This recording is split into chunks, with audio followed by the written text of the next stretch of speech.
नेपालको तराई क्षेत्रमा श्रद्धा एवं भक्तिपूर्वक छठ पर्व मनाइन्छ। यस पर्वको अवसरमा पञ्चमीका दिनदेखि व्रत बस्ने महिला तथा पुरुषले निष्ठापूर्वक पवित्र जलाशयमा स्नान गरी बेलुकी पख दूध, चामल र सक्खरको खीर पकाई प्रसादको रूपमा आफूले खाने र व्रत नबस्ने परिवारका सदस्यलाई पनि खुवाउने चलन छ।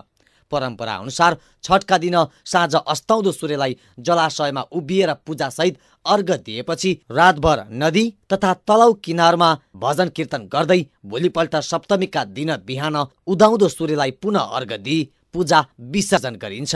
पवित्र मनले छठ पर्व मनाउँदा पारिवारिक कल्याण, सन्तान सुख तथा मनोकामना पूरा हुने विश्वास गरिन्छ। यो छठको महत्त्व धेरै ठुलो छ। पूर्वकालदेखि नै यो मान्दै आइरहेको पर्व हो। यसमा के हुन्छ भने एउटा अस्ताउने सूर्य र उदाउने सूर्यलाई पूजा गर्ने गरिन्छ र एउटा मान्यता के रहेको छ भने आफूले मनले चिताएको कुरा चाहिँ सूर्य भगवान जो चाहिँ एउटा प्रत्यक्ष सबै प्राणीहरूको चाहिँ आस्थाको बिन्दु छ। जस्तो सूर्य भगवान एउटा जिउँदो भगवान हो भनेर मान्ने गरेका छौँ।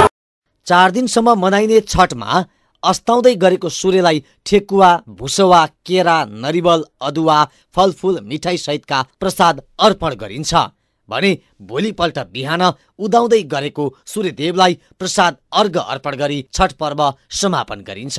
आदिकालमा सती अनुसयाले रोगग्रस्त पतिलाई निको हुनका लागि भगवान सूर्य र षष्ठी देवीको पूजा आराधना गरेको प्रसङ्ग जोडिएको छ छठ पर्वमा। पर्दाखेरि आबद्ध कर्मको फल हो। मेहनत नगरेपछि सुख हुन्छ र धर्म गर्नुपर्छ। आफ्नो हिन्दू संस्कृतिको परम्परा चलिरहेको हुनाले गर्दाखेरि त्यो यो धर्म हो। आफ्नो धर्म मान्नुपर्छ। अब मलाई सम्पत्ति होस् भनेर गर्ने कर्म गरेपछि सम्पत्ति हुन्छ। यसरी छठ पूजाले वर्षको एक पटक भए पनि आफ्ना परिवारलाई एक ठाउँमा भेला हुने अवसर पनि प्रदान गर्छ भने यो अवसरमा नयाँ नयाँ वस्त्र धारण गर्ने र चेलीबेटीलाई घरमा आउन प्रेरित पनि गरेको पाइन्छ। यो पर्व दिन प्रतिदिन खर्चिलो हुँदै गएकोमा भने व्रतालुहरूले चिन्ता पनि व्यक्त गरेका छन्।